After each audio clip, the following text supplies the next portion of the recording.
బిడ్డైతే నేరం కూడా నీడవుతుందా?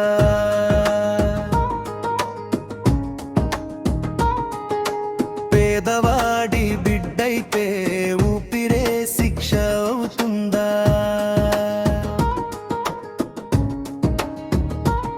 ఒకే రాజ్యాంగం కాదా ఇది? ఒకే నేల కాదా ఇది? అయితే ఎందుకయ్యా చట్టం కూడా మనుషుల్ని చూసి మారుతుంది?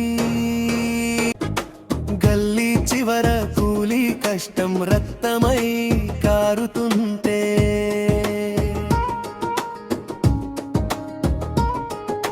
గాజు భవనాల్లో అబద్ధాలు పుల్లా వికసిస్తున్నాయి.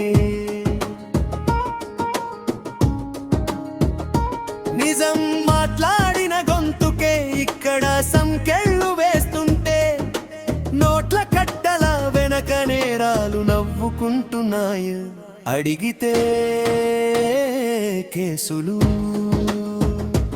ఎదిరిస్తే బెదిరింపులు. పేదోడి కన్నీళ్లకు విలువ లేదని తీర్పులా, న్యాయం కూడా ధనికుల గడప ముందు మోకరిల్లిందా? మంత్రి ఇంటి బిడ్డైతే నేరం కూడా నీడవుతుందా?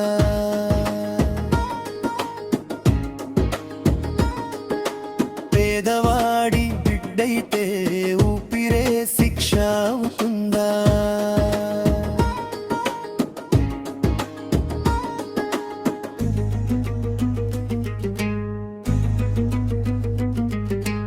అమ్మా గుండెల భయం, జన్న కళ్ళలో ఓటమి.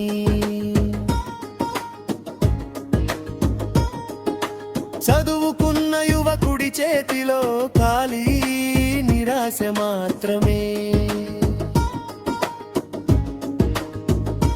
నిజం గెలుస్తుంది అన్నమాట పుస్తకాలకే పరిమితమైపోయిందా?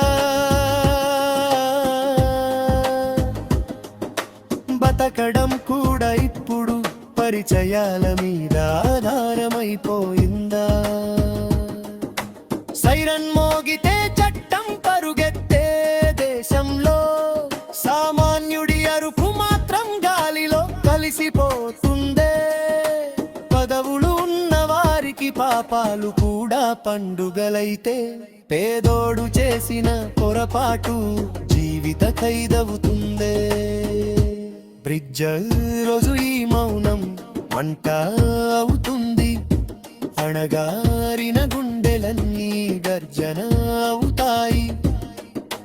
కన్నీటి చరిత్ర రాసిన ఈ నేల మీద సామాన్యుడి శాపం ఎప్పుడో ఒకప్పుడు న్యాయమవుతుంది. చివరి పల్లవి గంతలు కట్టారే కాని మనసుకు కాదు కదా. సత్యం నిద్రపోయిందేమో గాని శాశ్వతంగా చనిపోలేదు కదా. మంత్రి ఇంటి బిడ్డైనా పేదింటి బిడ్డైనా ఒకే తల్లి గర్భం నుంచి పుట్టిన మనుషులమే కదా. అయితే ఈ నేలపై న్యాయం కూడా అందరికీ ఒక్కటే కావాలి కదా.